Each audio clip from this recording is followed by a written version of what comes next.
Greetings, everyone. Welcome to the United Independent Compensatory Code System Concept by Neely Fuller. This is our final study on the section General Compensatory Quotations for Thought, Speech, and Action, pages 440 through 447. And just sharing um, my thoughts on this text in general. It's been just so useful to have this logic in my pocket because it really has helped when interacting with white people, suspected racists. Um, I literally just had a conversation with a white person, and just the code really helped me to keep the conversation in focus, and to not sway myself from discussing the truth. And I did have to read the quote about how when speaking about white supremacy, white people will get offended and non-white people will get embarrassed. I didn't get um, embarrassed, but it seemed like the white person I was talking to may have been gotten a little anxious discussing race in such and in that kind of manner. But yeah, this book is very useful and constructive. Every person should have a copy. ProduceJustice.com, so we could get to that effective number to solve this problem that has been here way too long. And the first quote I'm going to read from this section is page 440. And the code states, be willing to learn from anyone, including your enemies. And yeah, this just makes so much logical sense that there's not much out of that I will add to it. It's just that, yeah, of course, you can learn many things from a person who has defeated you. Perhaps they can indicate to you how to correct your flaws, even though they are the ones that potentially gave you those flaws. But yeah, interesting text. I think it makes sense. Interesting quote. Thank you for that. I have one from page 441. It states, expect the white supremacist racists to use black people as race buffers. The white supremacists sometimes do this to give the impression that black people are most powerful, that the white supremacists... Craig, your mic cut off. Sound like you went away from the mic.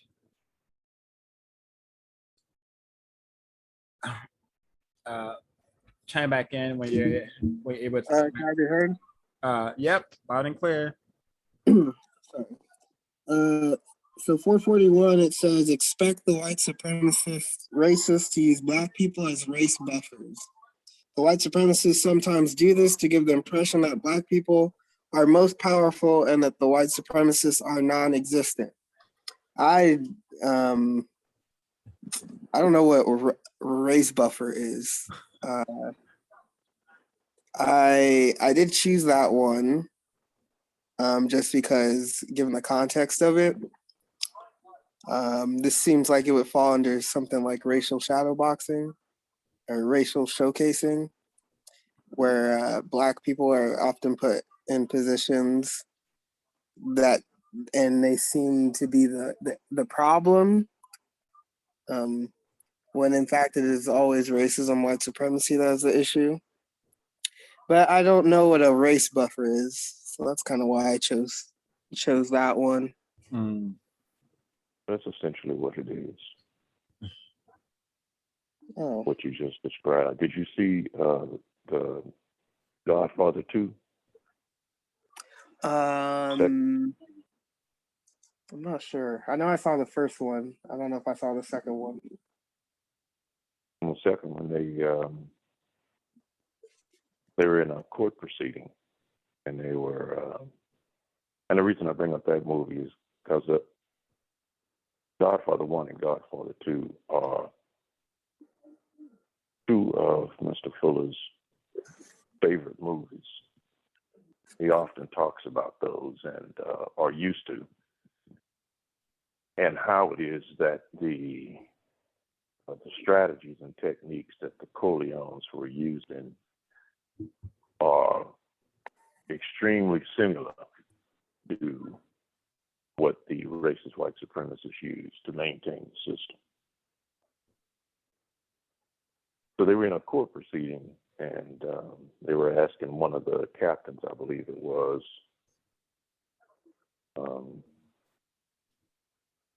did the Corleones have any buffers?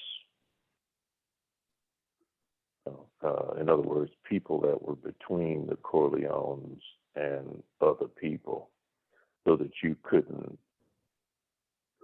have a clear strategic understanding of whether or not a Corleone was behind it or not. And that's what the racist white supremacists do. They'll use non-white people, just as the quote says, as buffers, so that you don't know if the message is really coming from a racist white supremacist or not. You'll think the message is coming from a non-white person. And they do this all the time. I was on a job not long ago, and where they hired a black person to be a manager. The white people hired a black person to be a manager so that he could fire a lot of black people.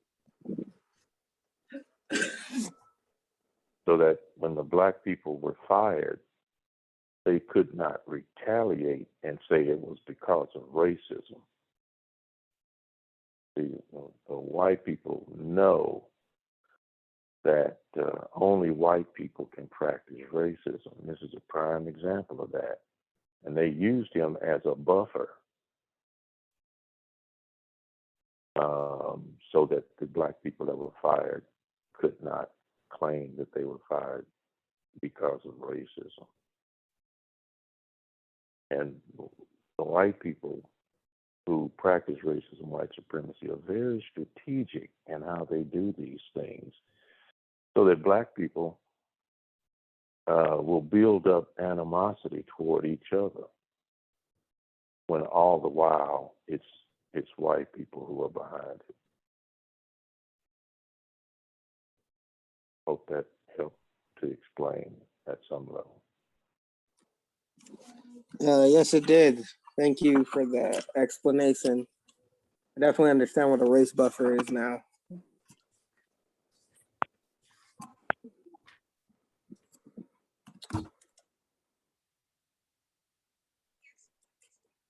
Thank you. Awesome. From 440, avoid contact of any person who tries to stop you. Who tries to get you to stop studying and learning those things that may be of the most constructive value. This applies to like a lot of, I think it applies to a lot of non-white people, because we are often distracted by other non-white people to spend our time and energy elsewhere besides things that are highly constructive. So I thought it was just quote, it was constructive. So I wanted to read it. The final one from 440 that I will share is: during the existence of white supremacy racism, death making by people killing people is not only regarded as normal, but as a most desirable part of living. And yeah, I don't think it's even possible to realize how death is celebrated and glorified and loved and like appreciate it so much, and this so-called society that we live in, until we understand the system. Because when in my confusion, I definitely um enjoyed and worshipped death, I guess. I like the people who I thought were very interesting, and I spent a lot of time thinking about were like, fictional characters like, Patrick Bateman from American Psycho, and like psychopaths from like the movie Fight Club. And all these people like have made basically celebrated death and chaos. And it's just really incorrect way to exist, and to a really incorrect way to spend your time and energy thinking. We shouldn't think like a character like Patrick Bateman is cool because he's dropping chainsaws on people. Um, so yeah, I was really I didn't even understand that. I was fascinated by death until I began to realize what has been done to the planet, and what is being done to the planet by people who classify themselves as white. So yeah, and if you understand the system, if you read the ICE paper, you can see this love for killing in the area of sports, so-called hunting, of all that nonsense is just supporting white supremacy.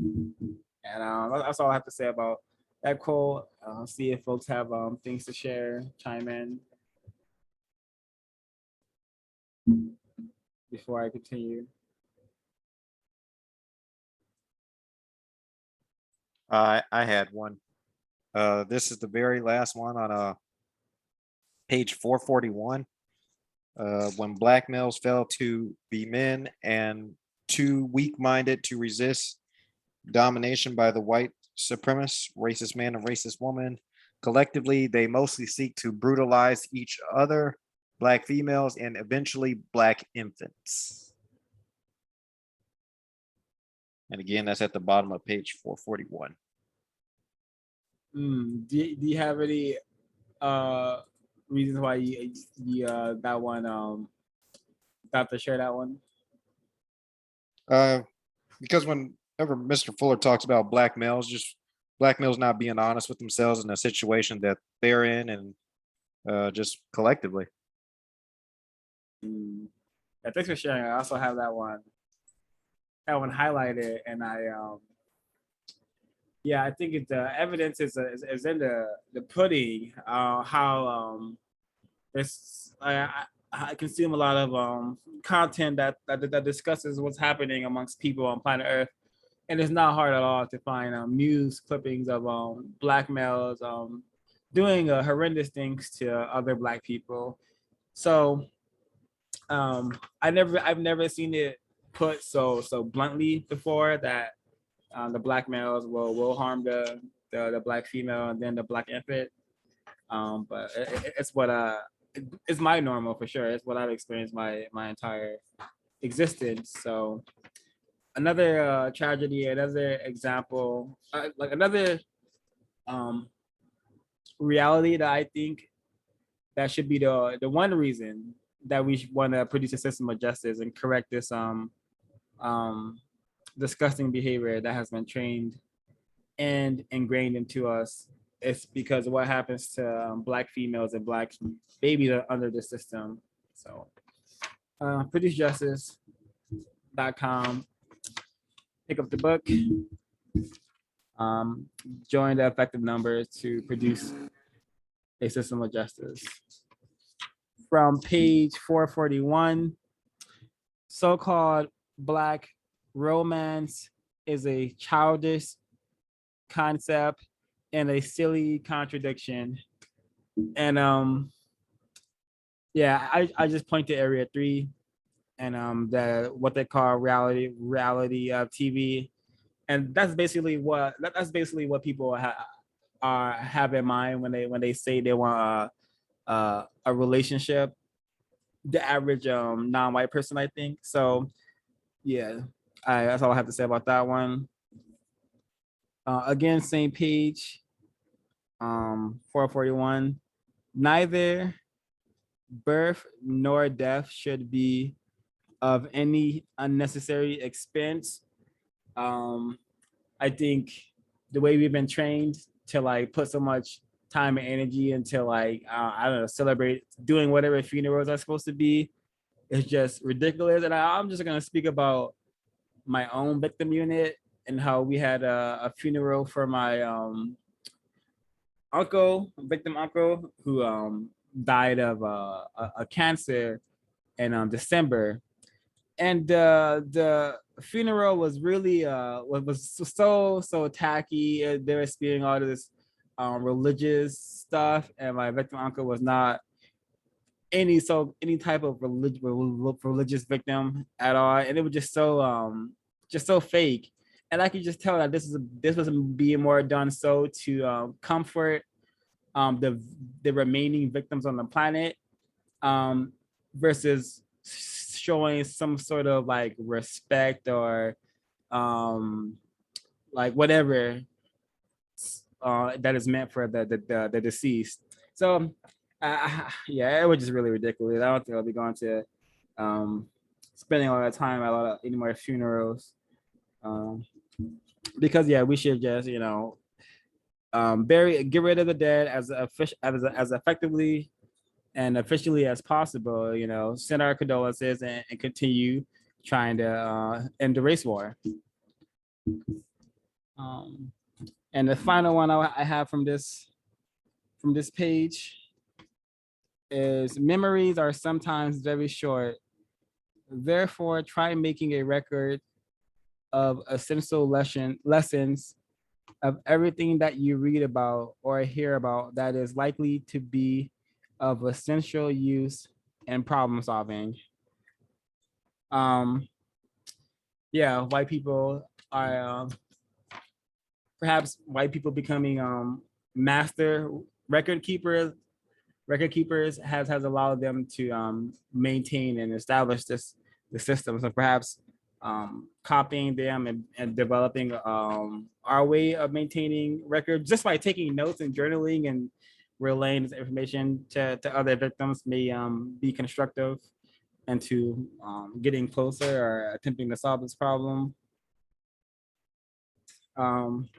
Yeah, and oh yeah, and the last one is about the one that Dan read. So yeah, any folks have some thoughts to share on any quotes that they read or what's been discussed or read so far?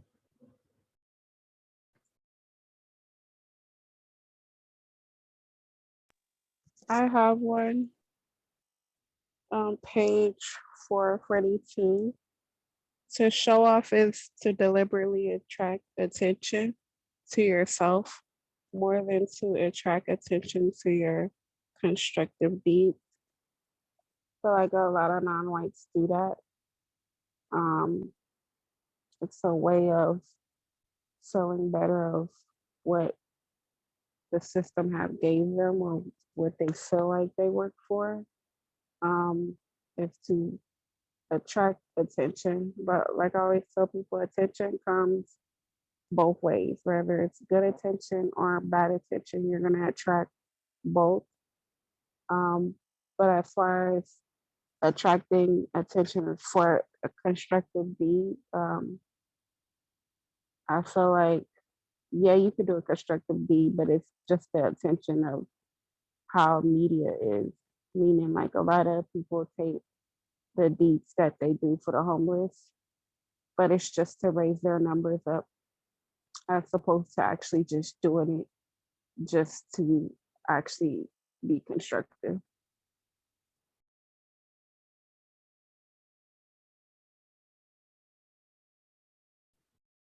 Thank you, Miss Carice.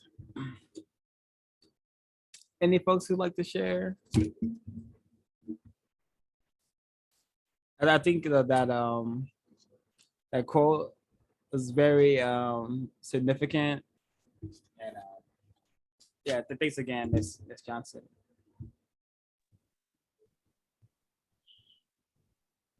At the bottom of page 444. All problems should have been solved before they become problems. I think that's an excellent quote. I've always thought about that myself, especially when it comes to like building infrastructures, like collapsing and falling. I'm like, why didn't they see that this was going to happen beforehand? I mean, obviously, it was built poorly, or um, like the sprinkler system doesn't work properly, and they know already. Like, what comes to mind? Greenfield, what happened in UK, and also when people get run over and stuff like that. And I try to see things like before they happen. I try to predict, definitely, watching everything around me and trying to predict, okay, this is about to happen. The next thing is about to happen, so that I could try to, be safe myself. So if we end racism, if we end injustice, then I hope I'm making sense, but that would solve a lot of problems. That would solve, yeah, all of it. But I've also learned that, all this is done by design. They don't want to solve problems. White people don't want to solve problems. They want, the chaos and the mistreatment and the confusion. They want it to continue. So yeah, that's all I have for now. Yeah, that's also another amazing quote. You read it so fast. I'm gonna read it again. It says, "All problems should have been solved before they became problems." And I'm looking specifically at the problem of racism and white supremacy. I feel like just the whole reality that like selling people to other people was something established probably before the system of white supremacy. That's an indication that, like, this is a problem and maybe we should take care of this.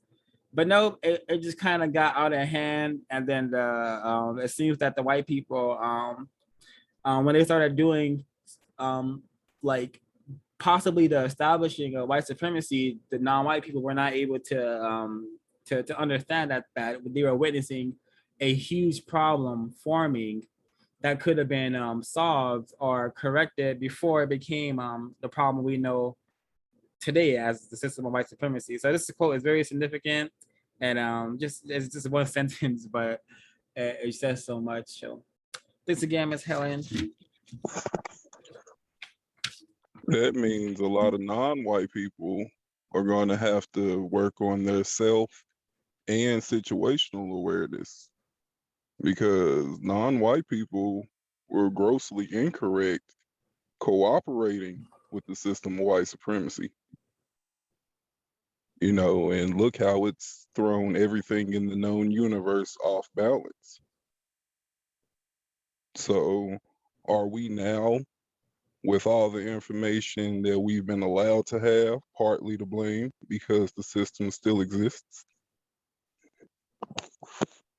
Oh, I think yeah, I think for sure non-white people are partly to blame for the system being still here, but the people who are blamed the most are white people. But for sure, like For sure. every non-white person who has birthed an offspring that did not prepare them to what they were coming into or tell them what they were coming into is definitely at fault in many ways. But the problem is, it seems to have always been white people. Thanks for that, Mr. Ray 1/0. I just wanted to comment on what Ms. Helen was saying about the problems. This is something I've also been noticing myself as well.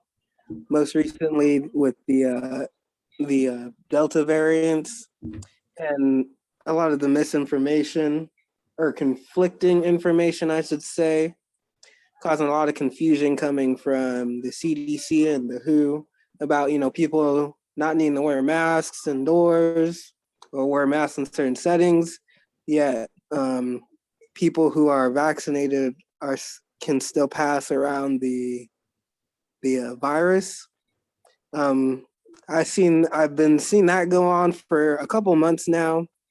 And for me, it seems like a lot of problems are going to arise from this because we have a population of people who are spreading the virus, whether knowingly or unknowingly, to people who may or may not be vaccinated. But if there's still a chance that it can be spread around, why not take the most precautions? By having people, I don't know, wear masks and do other things.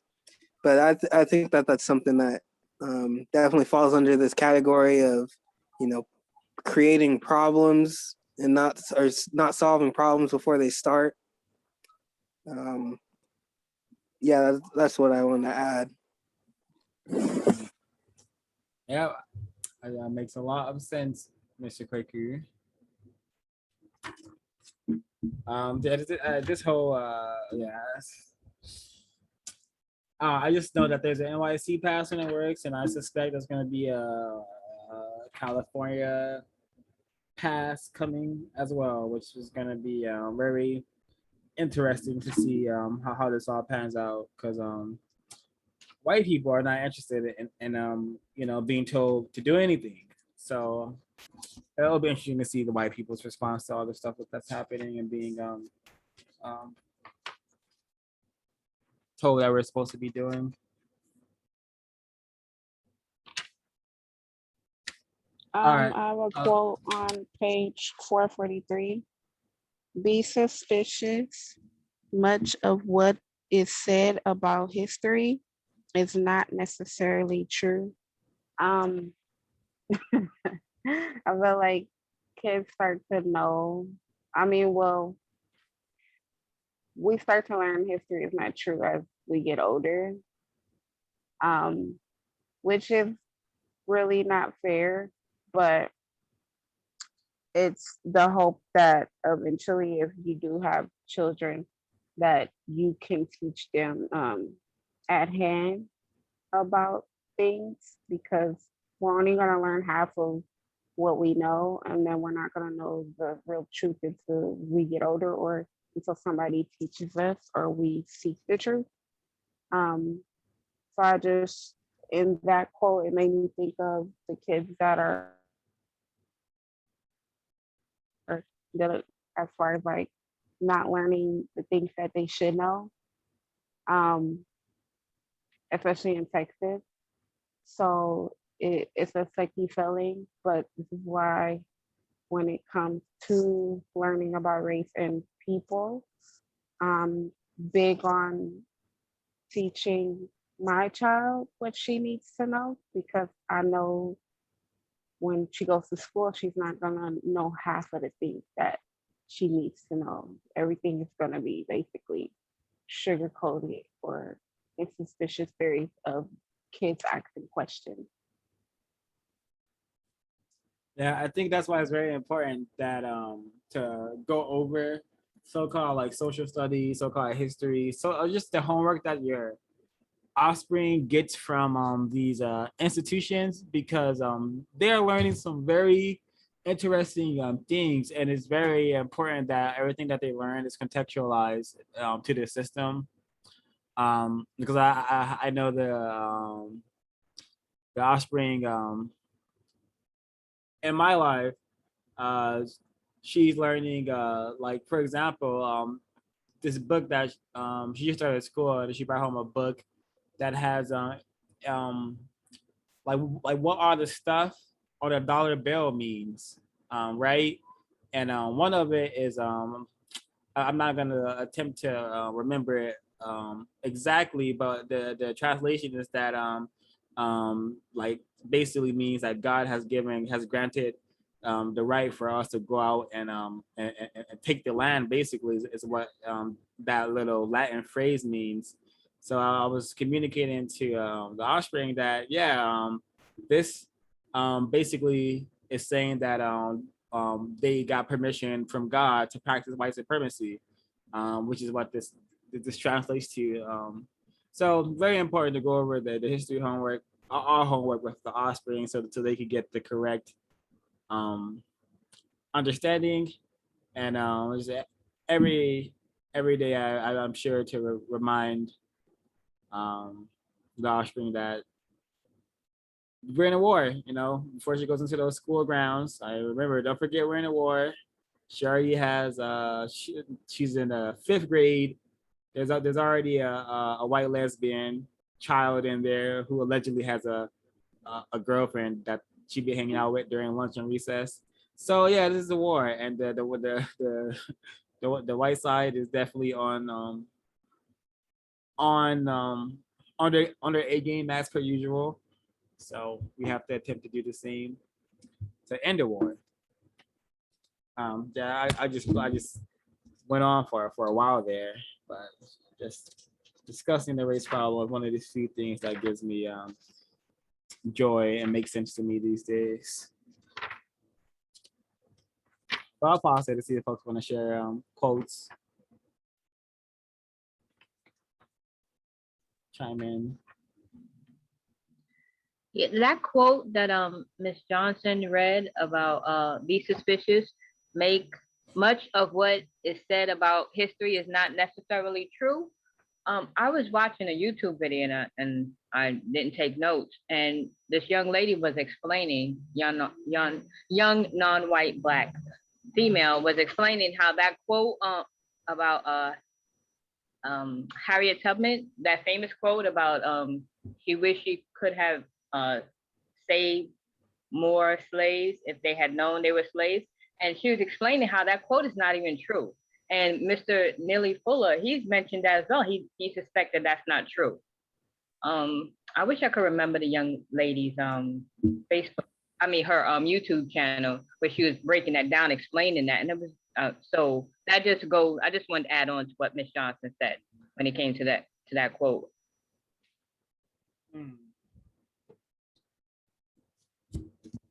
Very interesting. Okay, so continuing for 442.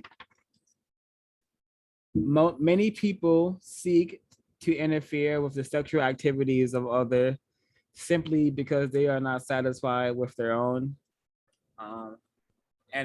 What this quote means to me is simply that the white supremacists are pushing all sorts of sexual activities that they want the masses to participate in, and I suspect one of the reasons could be what was just mentioned, that they are unsatisfied with their own sexual capabilities or the products of what happens when they sexually reproduce.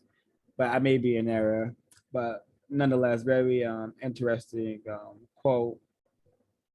Another one from 442. The system of white supremacy racism is in every area of activity a sophisticated sewer for black people, and every black person without exception is swimming in it. And that's just wow, a brilliant way to depict what's happening to all non-white people on the planet, especially black people, all dark-skinned people, where we're swimming in like a sewer of white supremacy, of filth, disgust, and just like horridness that we should not be okay with any longer, and we should have long wanted to correct this problem and done what needed to be done. But the white supremacists have done a phenomenal job at retarding us and sabotaging our efforts and trying to get this problem solved. Continuing 442 again, the final one from this page I will share. Again, all of these quotes and entire text is very just very useful, and every prisoner of war should have this text in their dwelling somewhere. 442, the so-called genes of most black people have proven to be powerful enough to turn white people black. The so-called genes of a few white people have proven to be powerful enough to dominate the power behavioral of all black people. question: whose so-called genes are the more powerful? Thing. Well, now that I have this quote, it seems that to answer the question, it would be white people. Another answer is that it doesn't matter. We should just solve the race problem and not spend so much time on trying to compete in this idea of genes being more powerful or less powerful, because that has already led to tremendous amounts of problems on planet Earth, because at the cause of white people, I suspect mostly. Moving forward on 443. In a world in which all people are out of balance with one another, each person has a mind that has its own peculiar demons. I appreciate this quote because we should all be very much aware that it's impossible for us to truly understand what it's like to contend with the mind that other people have. Like, we all have to contend with our own minds and thoughts, and whatever that means. And people like Ed Buck, Jeffrey Dahmer, and racists in general must have to contend with their own peculiar demons if they were driven to create such a evil, vile, wicked, because I don't really like to use that term wicked, but it could definitely be correctly called a wicked system. So peculiar demons indeed. And it's unfortunate that many of the demons that Black people are dealing with is the result of the system of white supremacy. Like the demons summoned by white people to to continue our mistreatment. To use the terminology, demons. I'm gonna read one more before I pause. 443. What value is it that a person gains the whole world, but is confused about the purpose of his or her own gender? And I don't have much to say about this quote besides most people, especially Black people, seem to be confused about their purpose in general. So the gender aspect is I don't know how relevant it is at that point. But I'll pause it to see if folks have things to share. It's probably like these amount of pages. There's probably like 40 quotes. So I'm sure folks managed to something caught someone's interest. So see. On page 444 again, always expect most people to not agree with many of your opinions. This quote has helped me to not debate and argue with people who've read the code and people who have not read the code. And this quote is one of my favorites. Thank you, Ms. B. That quote is beneficial, and it does have its purposes, although I've had some interactions where not arguing leads to conflict. So, but that is an excellent suggestion though. It's unfortunate that some people think that arguing, like, that's talking. That's a way of having a conversation. No, arguing is arguing. Debating is debating, I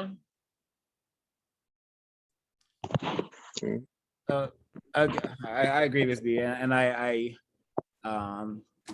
appreciate your stance on not arguing or debating. I think That is a great counter-racist move, as some like to say, and something we all could benefit from if we were to like practice that. Um, a great usage, a great way to save time and energy, because that the whole arguing and like fist smacking and shouting is no longer what either of us, any black person should tolerate any longer while on this planet, because that is one of the many ways how we have failed to become able to correctly communicate with each other to get this problem solved, because we tolerate arguments and shouting contests and all that stuff that does not produce constructive results.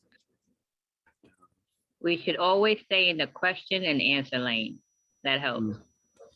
Yeah, that helped me a lot today when I'm talking to a very refined suspected racist. I like this quote because I could give a crap about sports like in general, like teams, all that stuff. I'm aware is all nonsense and detrimental to the non-white mind. But I do like telling victims about how racist sports are, and what sports actually means. I was fortunate enough to had the opportunity to talk to my victim, I mean my associate yesterday, and tell her about what golf means and what just all these sports mean, what tennis means, and for those who are interested, check out ISIS Papers chapter 10. But this quote is really interesting because it's true and not a lot of people are aware, which is unfortunate. 443, during the existence of the system of white supremacy racism, many games, sports, and other forms of entertainment are designed to produce thinking and support of white supremacy racism. And whether it's admitted or not, that's what's happening.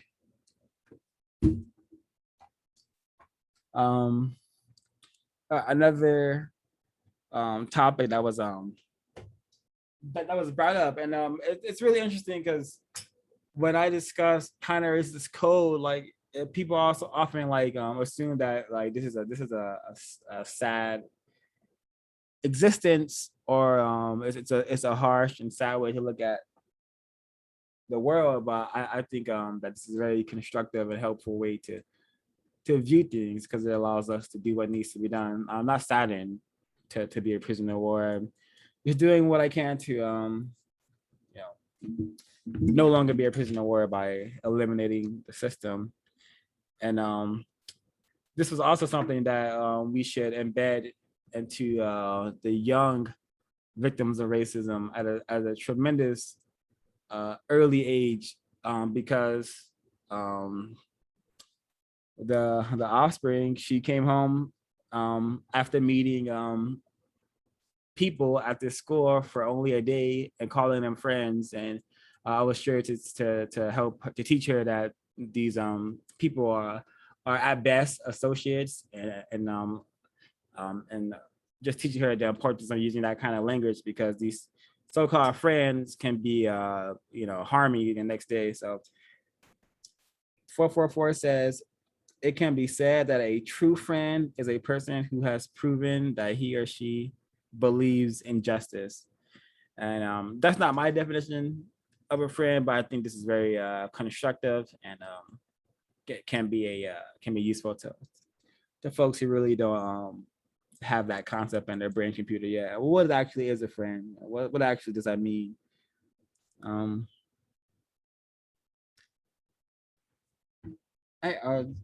Just keep it trucking. Black, same page 444. Black males have proven themselves pitifully weak in reacting constructively and effectively to situations that most dominate their behavior in the known universe.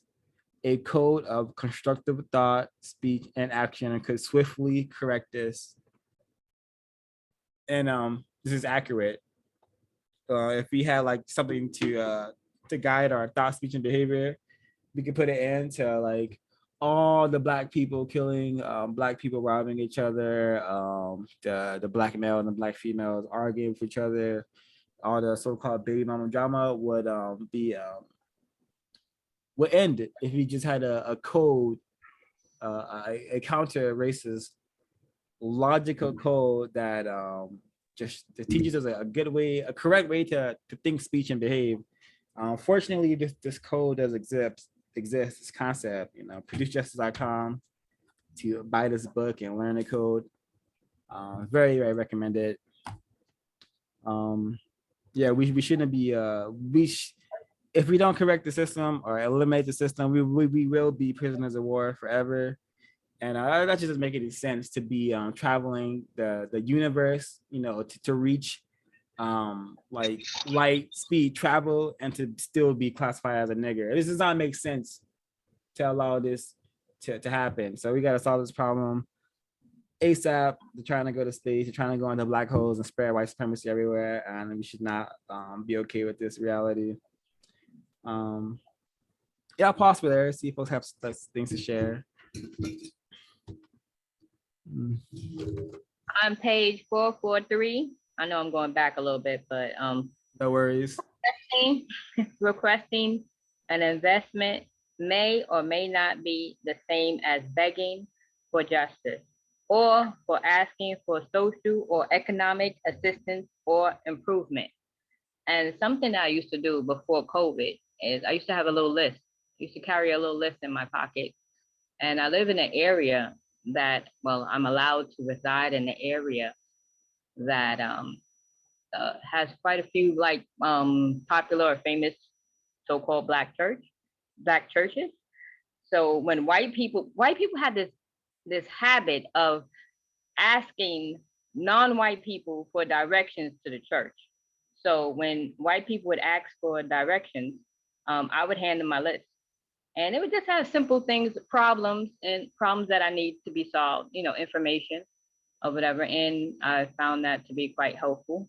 Sometimes they ignored the list and I ignored them. But yeah, so I just wanted to share that. Yeah, that's it. Amazing. Thank you, SB. That's something I like to try. 4, 4, 5. The code / Neely Fuller states, when some people say that they are not experiencing racism, white supremacy, it is because racism, white supremacy has been experienced as being normal for so long that for many, it seems not to exist as an awe-engrossing system, but only in the form of periodic incidents. And this is such a devastating perspective to have, which is to only see racism in like clusters, particularly when it's happening to you or when you're seeing it on TV in the moments like of George Floyd or Tamir Rice or Trayvon Martin. When you only see racism in those moments, but not as a 24-hour thing, then yeah, you're in a very, very dangerous and vulnerable position, especially if you're a black, non-white person. And yes, I really appreciate this quote because a lot of people do see racism this way, and it's like a person thinking racism is only like being called a nigger or something like that, when it's much, much, much, much more complicated and deeper. It's deeper than that. 445. Some people seem to be involved with everything and in touch with nothing. And well, what a brilliant combination of words. I know a few victims like this. I can't say I know any black victims like this, but I do know victims like this, who just seem to be like just they do everything, but just just I can't say which of those activities they are truly in touch with. So I appreciate that combination of words. It's such a combination of words that can be thought to be whatever we'd like. Four Are or you five. saying that to say that they like go along with the motion, or what do you mean? I see this as I think being distracted with many things, you know, like I know the victims I used to surround myself with were people who like kind of use like all of the hours in a day to do activities, whether it was like going out to get brunch or to go to some sort of like paint and sipping. They fill their entire days with like activities, but how many of those activities are bringing true constructive value to their existence? I wouldn't say many. So I that might have one on page 446. At all times and in all places, everything that is said and everything that is done is either constructive or non-constructive. No exception. Therefore, as you learn, do your best to feed your mind and your body, and only that which is best. Um, Once you start reading code and learning, you start to distinct of what you want your body to feed itself. So basically, what you put out there is what you're giving and what you're giving to yourself.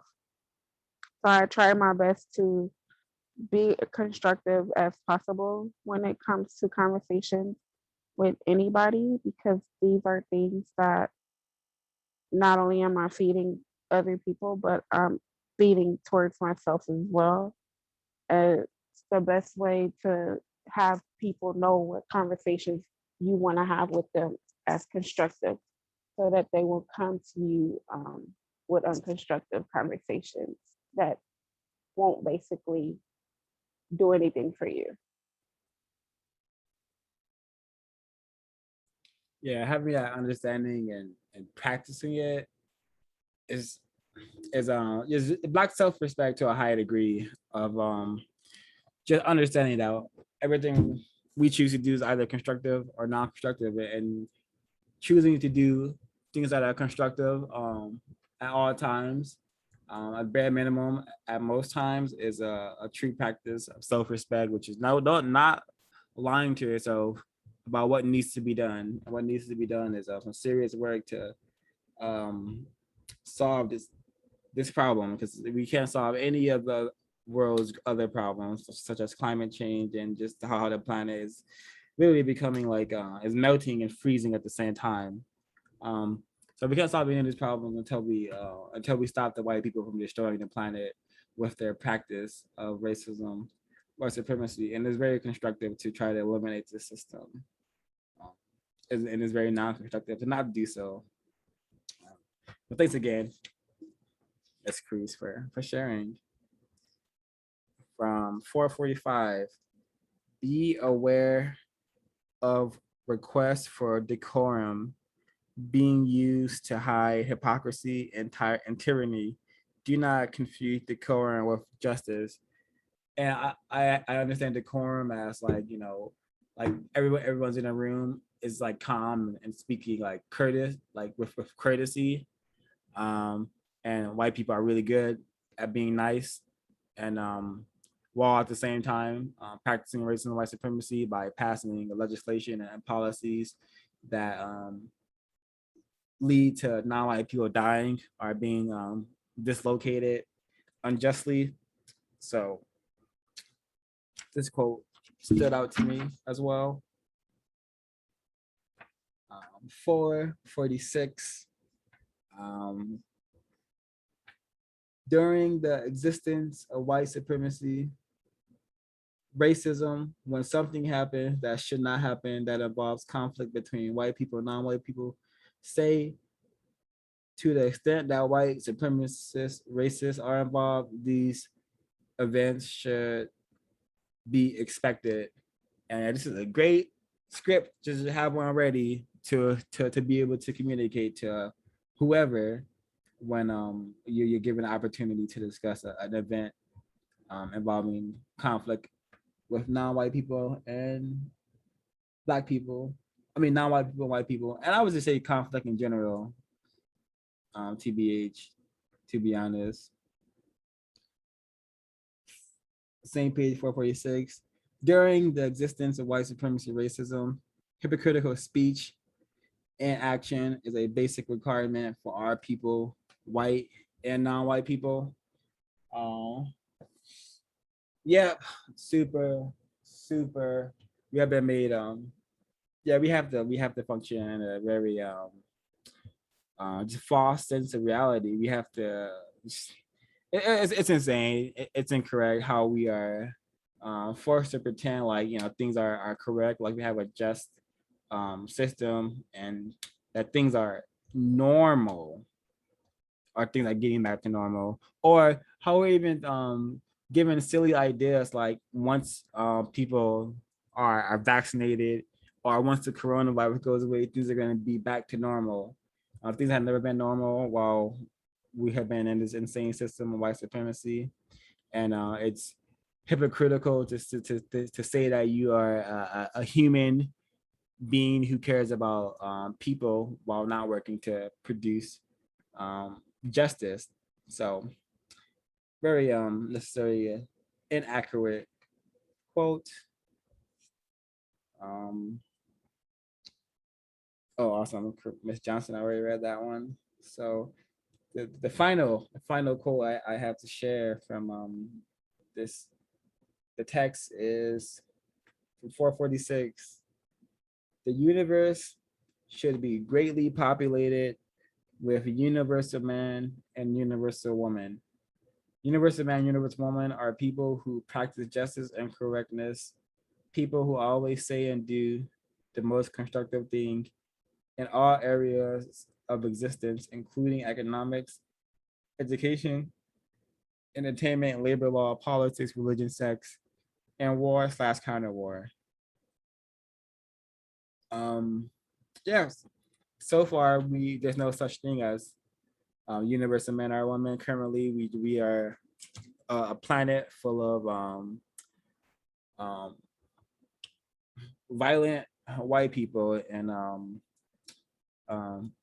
non-white people who have been trained to be very violent and mistreat one another.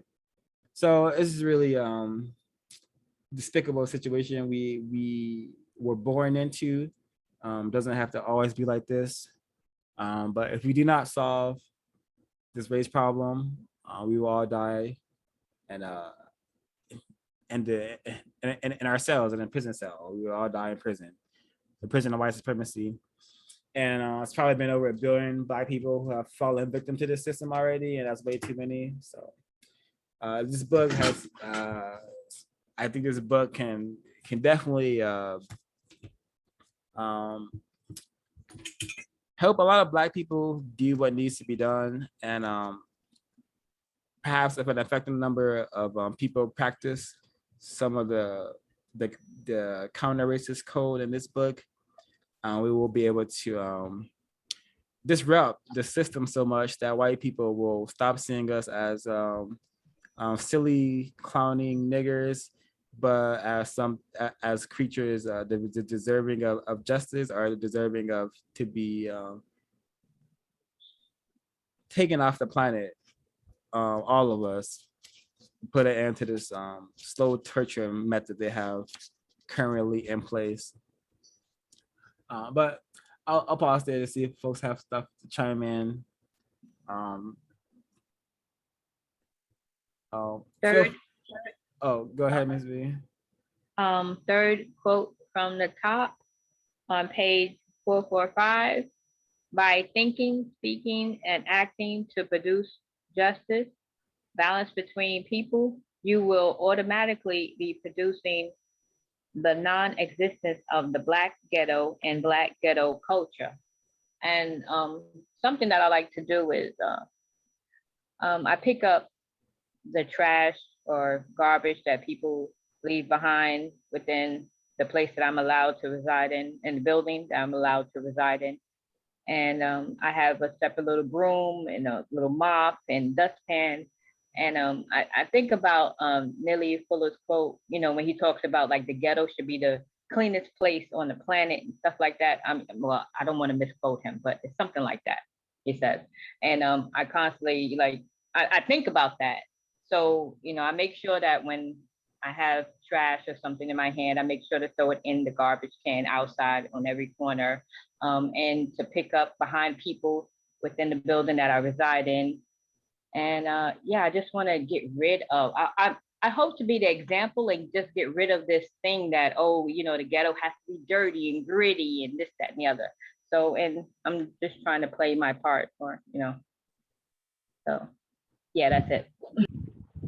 I get you, Miss B. I have the same thing in my head where my siblings, they clean the street sidewalks because a lot of the neighbors, because they have landlords, they leave like a lot of trash out due to the fact that they feel like it'll get picked up for free. You know, that's out here. But always growing up, I hated littering. I always hated it for some reason. I just didn't like people littering. And I didn't like littering myself. If I had a trash and I wasn't close to a trash can, I would just hold on to it until I find a trash can. But I feel like people only treat the ghetto that such way because they're gonna do what they see everybody else doing. So if they see something dirty, they're gonna treat it as such. If they see something clean and nice, they're gonna treat it as such. But I feel like you can't be the follower of the situation. You gotta have to kind of lead on your own.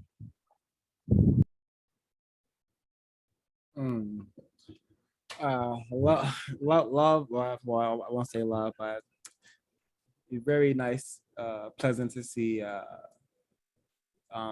practicing that sort of counter racist behavior, picking up litter and trash around your environment is always constructive, and especially if other young victims of racism see that, perhaps their brain computer will be able to receive a message that littering is not something we should normalize or be doing.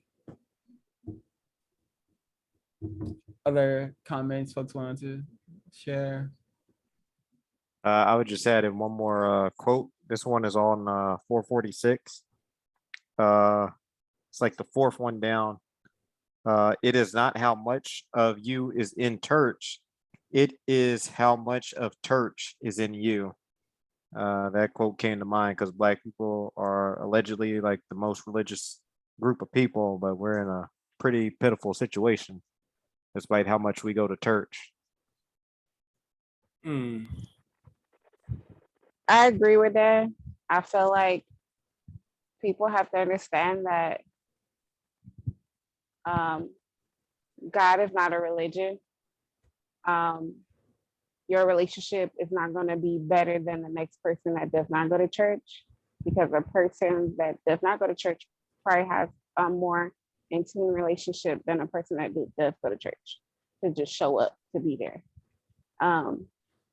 So I feel like people have to understand that God is not a religion. God is an entity of all the things that is created, which is water, you know, the earth, basically, of what we live in.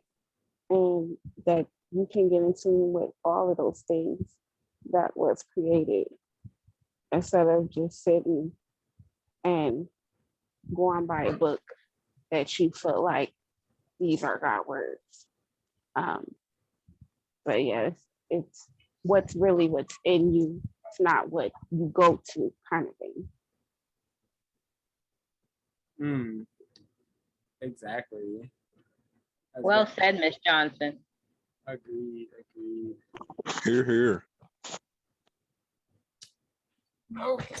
Let's see. Is the other folks who wanted to share some general compensatory quotations for speech thought for thought speech interaction?